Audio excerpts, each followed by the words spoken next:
Bonjour à tous, bienvenue dans C'est la question, votre émission de décryptage en images, chiffres et cartes. Aujourd'hui, que représentent les dépenses sociales du département? Handicap, grand âge, aide à l'enfance, autant de domaines qui dépendent du conseil départemental. Fin mai, l'Institut national de la statistique et des études économiques a publié un état des lieux des dépenses engagées dans les politiques sociales. Penchons-nous sur le cas de la Charente. C'est le plus gros poste de dépenses du département.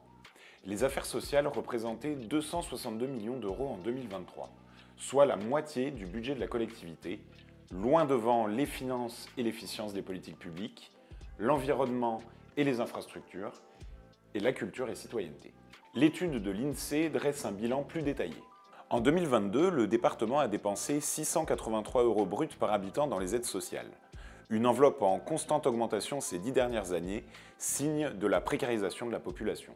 Ce montant comprend les aides directes, comme le revenu de solidarité active, mais aussi une partie du financement des EHPAD et des dispositifs de prévention de la perte d'autonomie, ou encore l'hébergement des enfants placés. Parmi les secteurs les plus lourds, on trouve le financement du grand âge. La Charente vieillit, et elle vieillit mal. Plus d'un quart des Charentais ont plus de 65 ans, et les seniors sont sujets à la pauvreté. Ainsi, 10,7% des 60-74 ans et 12,1% des plus de 75 ans vivent sous le seuil de pauvreté en Charente. 19% des plus de 75 ans bénéficient de l'allocation personnalisée d'autonomie qui finance une partie du loyer d'un EHPAD ou des dispositifs de maintien à domicile. Mais un mur démographique se dresse face au département. Selon les projections de l'INSEE, la Charente pourrait compter 120 000 seniors en 2040 contre 95 000 aujourd'hui.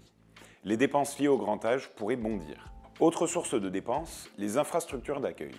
Il y a urgence à augmenter le nombre de lits médicalisés et développer les dispositifs de maintien à domicile. Le département compte 256 places pour 1000 habitants de plus de 75 ans. Un taux d'équipement qui s'effrite depuis des années. En clair, la population vieillit plus vite que les ouvertures de lits. Pour surmonter cette impasse, le conseil départemental assure mener une politique volontariste vis-à-vis de la dépendance. En 2022, il a ainsi annoncé une hausse de 10% de son budget dédié à l'autonomie.